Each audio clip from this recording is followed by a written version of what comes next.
Hey, it's Les from the TV Dudes. This week, I got to sit down with comedian Jessica Watkins as we discuss her new documentary, Special-ish. It's the story of her walk across America. That's right, she took everything she thought she'd need, put it in a rolling stroller, and pushed it from coast to coast. You know what? I'll let Jessica tell it, because it's an amazing story about the documentary she set out to make, the story she got, the changes she made along the way, things she lost, perspective she found, and much more. It's a fun interview and a funny one, and I hope you enjoy.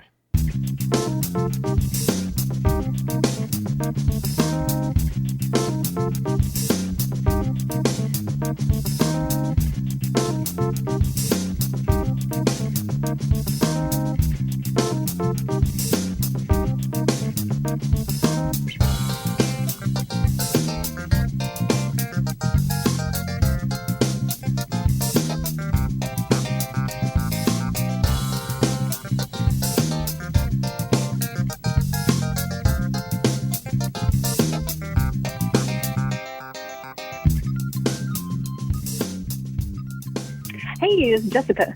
Hey, thank you so much for making time today. I really appreciate it. Yeah, of course. Thanks for having me.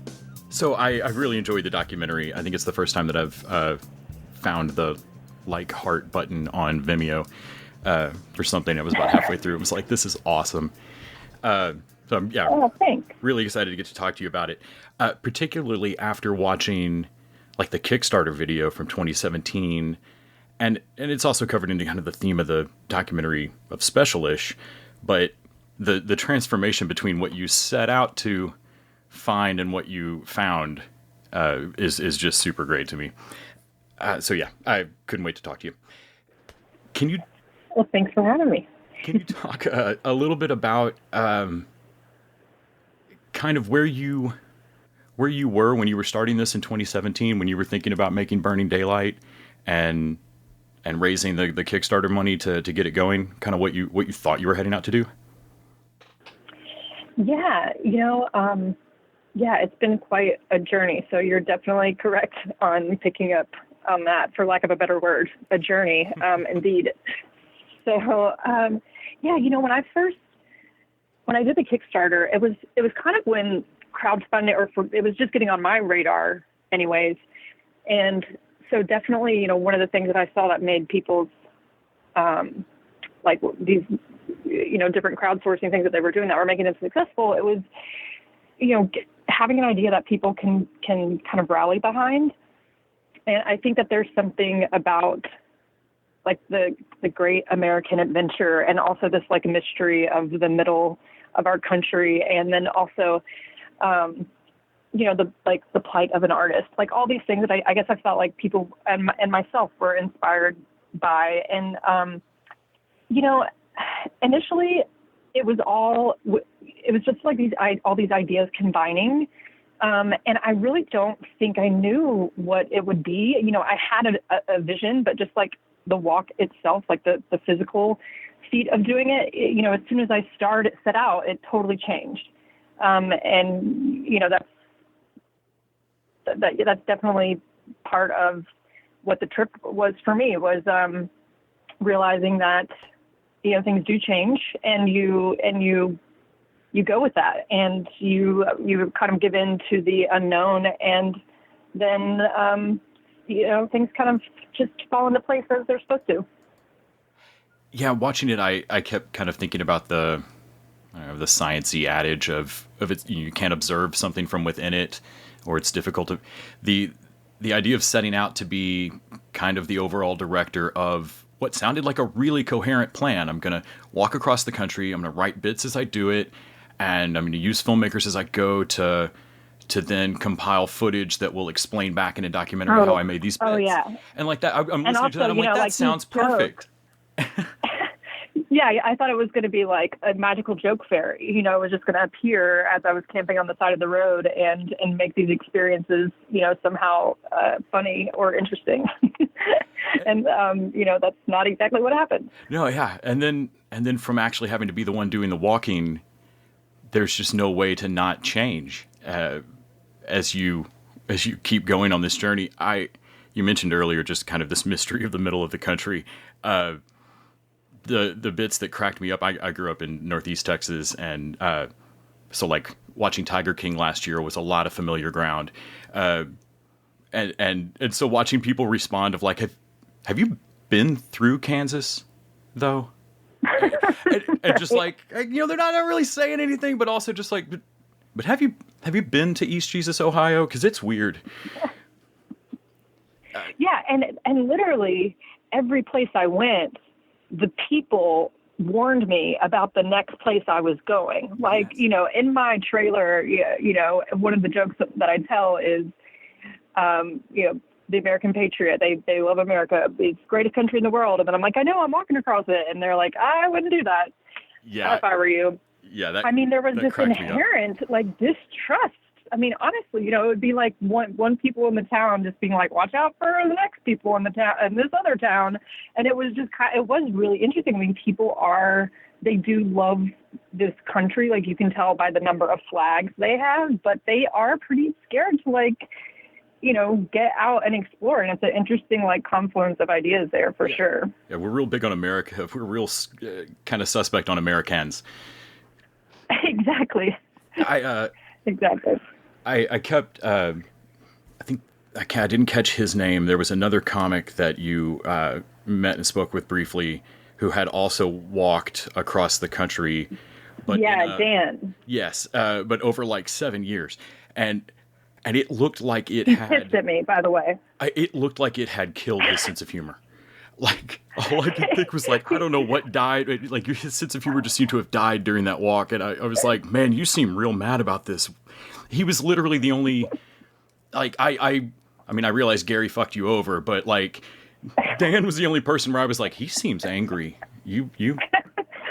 Well, Dan he's a little upset with me about my joke in the film. I'm like, Dan, it's a joke. We're comedians. Come on. Right.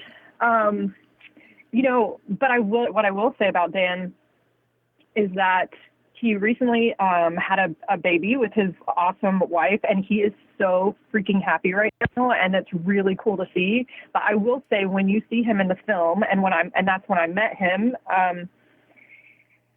he was going through a lot. And, he did complete this thing that he had stopped and started several times. And then, and he finally finished it. After 7 years, he finished it. And after that, it did not take him where he needed to go emotionally.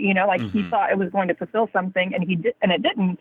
And that was definitely, that's what he was kind of bringing to me about his knowledge. And it was, I joke about it in the film, but what he was trying to say was, look, whether you finish this thing or you don't make that be the, what's making you happy or not. Because I think he put a lot into thinking, if I just finish this thing, it's going to make everything better. Yeah. And it didn't. But you know what? He did find his way, and it just took some time after that. And he also did a film project that I went to see. He finished it a few years ago. And, I think it's definitely interesting to see his journey and how it was different from mine. And I think one of the things that I really went for in the film was, making it what it turned out to be, which was a personal story about myself, really. It's me commenting on the walk itself, but I think that is definitely the part that I'm really excited to share, and that was very cathartic for me in making the film and realizing, this is a story about me and not just walking. Yeah, National Joke Assemblage. Yeah.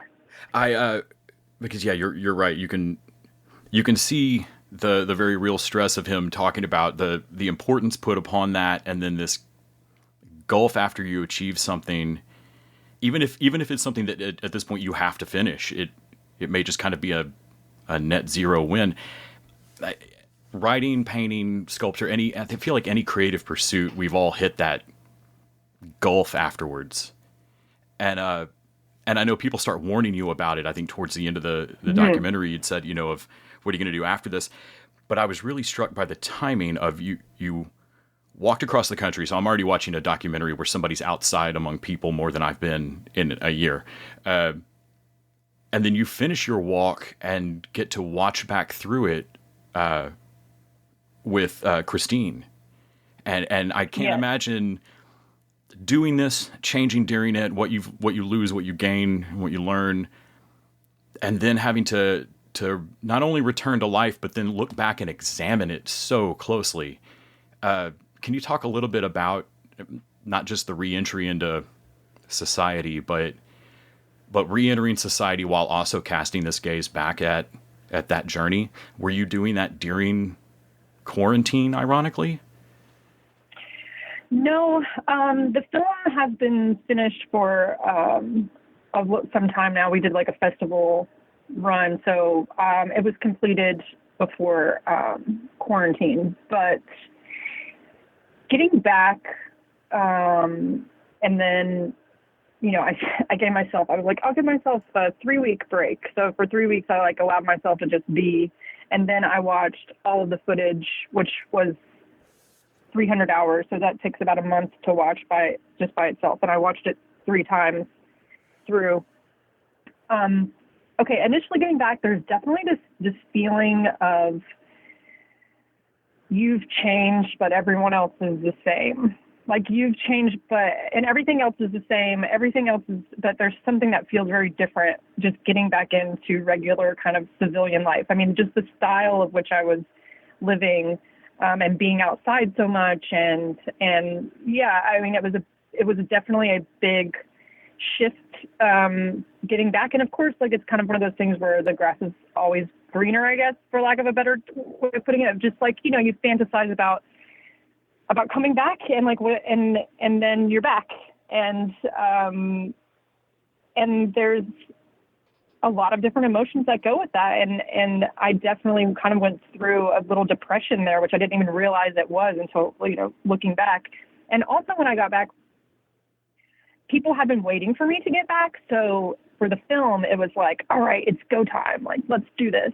And I needed more time to process everything. And I really didn't know what the story I wanted to tell. And even after watching the footage, you know, especially, I mean, there's just hours of nothingness. Also, you know, there's just footage of me kind of staring off into the distance, or like forget the camera's on. And I'm like, just do something, say something, like do something funny or interesting, anything. But actually that was sincere, because I wasn't, you know, just sitting in front of the camera and going like, on today I walked from here to here. I was really trying to capture what I was feeling. And for a lot of the beginning of the walk, it was just really like, it was just hard, you know, it was hard. And so, yeah, I don't know if you asked a couple of questions there, but I guess, yeah, being able to see the walk through the lens of the footage is really interesting and special. And it almost at this point feels, you know, I mean, I guess that means I've done the work correctly as a director, that it feels almost like a story of someone else, you know, like it feels like I'm looking at this story of the walk. And yeah, it just feels like a really full circle kind of moment for me. What was it like having an editor go back through that with you? Were there through lines or themes or things you were doing that your editor Christine Simon picked up on that maybe you didn't see? So when I first got back, I was this is actually before Christine came onto the project, and it was another woman named Lorena who was collecting all the footage while I was on the walk. So each like every 2 weeks, I would send a drive back to New York, okay, and they would organize the footage. And so I would always have one drive on me, and there'd be one drive in New York, and then we'd mail them back and forth to each other. And Lorena was the first one that I watched the footage with, and she and I stayed super organized. So we made notes about everything. And, you know, we watched every minute of the footage, and we took notes about everything. And then when she was also selecting along the way, and then we started writing those notes out into note cards, and we separated them by state. And so we had all of these states and all the events that happened. And then we went through and watched it a second time. And then we started pulling from those and just kind of piecing things together and seeing where these different themes could be. So we had them divided by states, but then if there was a reoccurring theme, we would start making some separate notes about that. And we also did full transcripts of all of the footage, and that also helped. So we could because it's so much footage, we could physically look through this book if I had a memory of something, and then it was a lot easier to go and pick out and find the footage. And then when Christine came onto the project, it was also really awesome to get then a whole new perspective from fresh eyes, which has been so necessary in this project, because for myself of just looking at the footage for so long now, you get lost in it. And just like with any project, and especially in documentary filmmaking, you could just keep working on it forever. You could just keep going forever and ever. And I just feel really fortunate that a couple different steps along the way, it was handing off the baton, and now I'm at this finish line, and it was definitely a group effort. That's brilliant. I can absolutely see how that would get you to a note cards on the cork board scripting kind of point of organizing this story. That's great, because the thing I kept thinking about while watching you do it was how much the changes you were going through would have put me in a position to lose the organizational thread of the documentary, the footage. I'm a person who will easily go on vacation and forget to take any pictures for a week, and not be able to prove my alibis are terrible. No one can prove I was anywhere, and I'm awful about it. And so I kept thinking I would just miss, Kentucky or something, and be like, shit, I just didn't take a photo for the last 3 days. That's my bad. And, but so the logistics of how you kept the footage rolling while going through this, is just really impressive. And then, I can't imagine trying to be kind of pulled out of that gulf afterwards. I can imagine having, partners waiting to go no, hey, you asked me to help go through this footage. Are we going to do it? Yeah, no, they were let's, what are you thinking now? What's the story now? So, trying to give me space, but it was just something that took some time. And, I think that's another cool thing about sort of different people that have helped in different stages of the project is, there's definitely a couple things and that made the finality of the film that, I don't know that I would have put them in there myself. For instance, my mom's story, which it's real, and there's some moments in there where if it weren't, for Jason, the story producer I was working with toward the end, for instance, that the joke I tell about kind of insinuating that I would like my mother more if she would have died when I was younger. She's just gone out on top before I knew anything. Yeah, it's a joke. But I was we can't leave that in. I just can't. And then I kept watching the cut, and I was oh, it is good, isn't it? And it really pulls the story around, and I'm just I can't believe I made that joke. It makes me cringeworthy, And then when I felt that way about something, that's when I knew it needed to stay in the film. Yeah.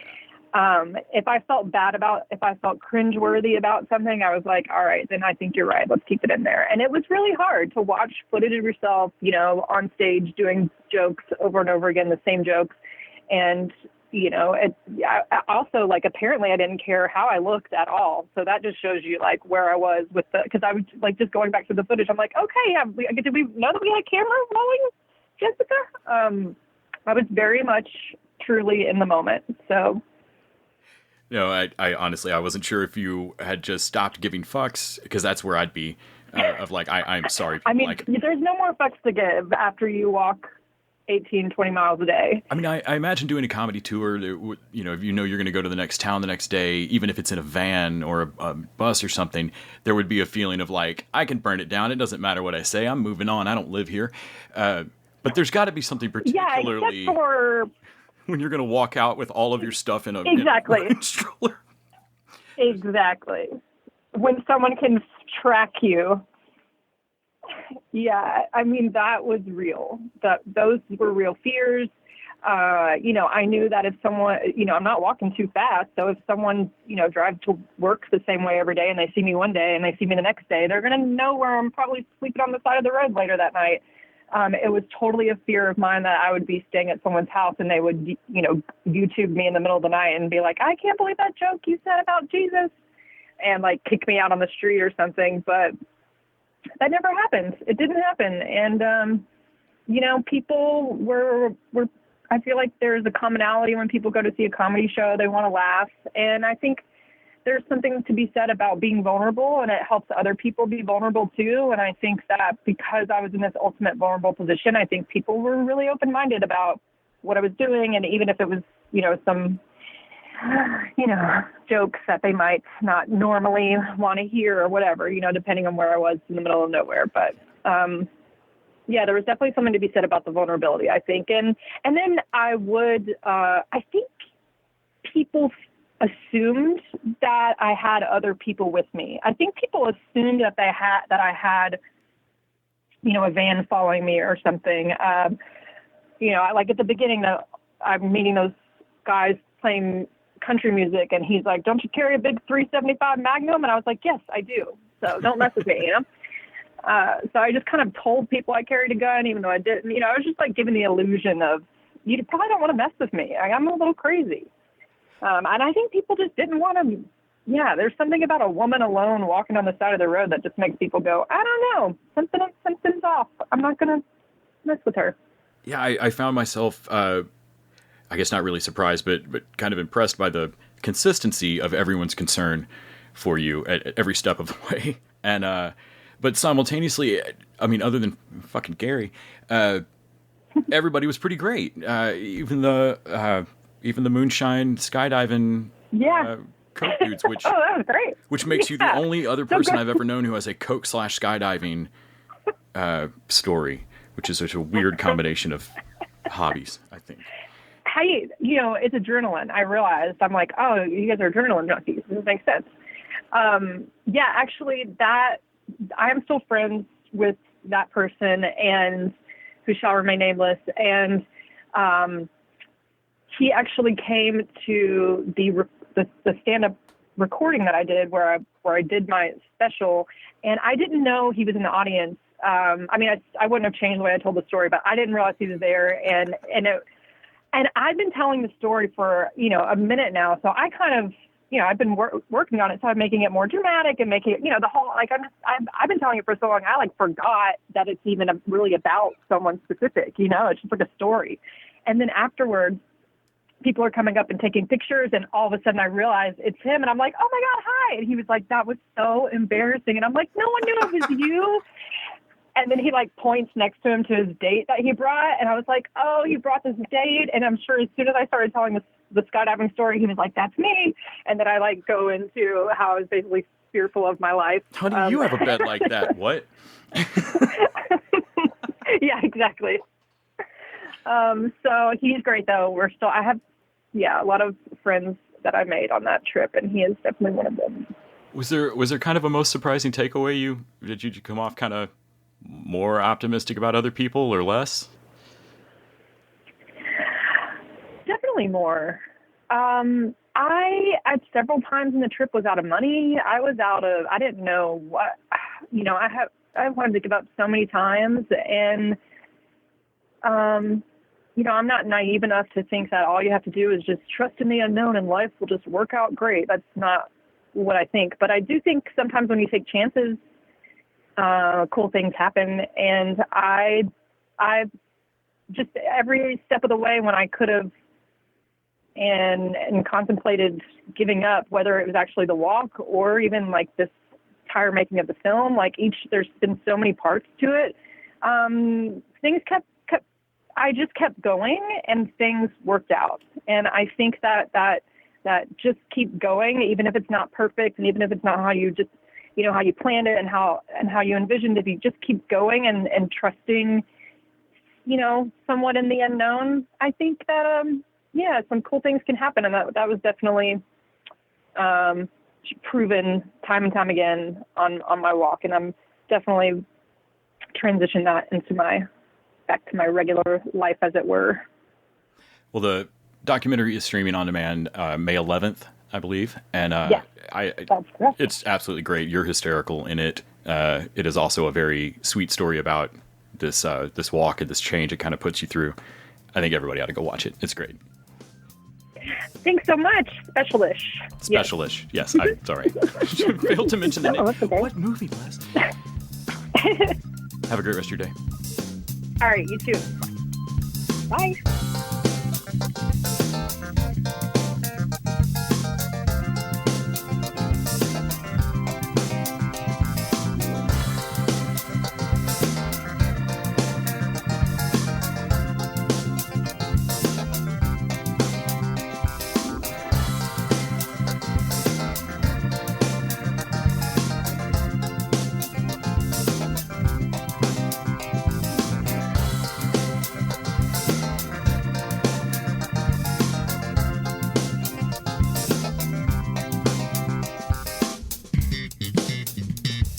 TV Dudes is an independently run podcast out of Austin, Texas. We are exclusively listener supported. If you'd like to help us out, go to patreon.com/TVDudes. You can also find us on Facebook, Twitter, and Instagram at TV Dudes. All the music for our show is done by our friend and original TV Dude, Gregory J. Amani Smith. To find out more about us, go to thetvdudes.com. I'm Randy Lander. I'm Les Weiler. And I'm Kyle Scott. Thanks for listening.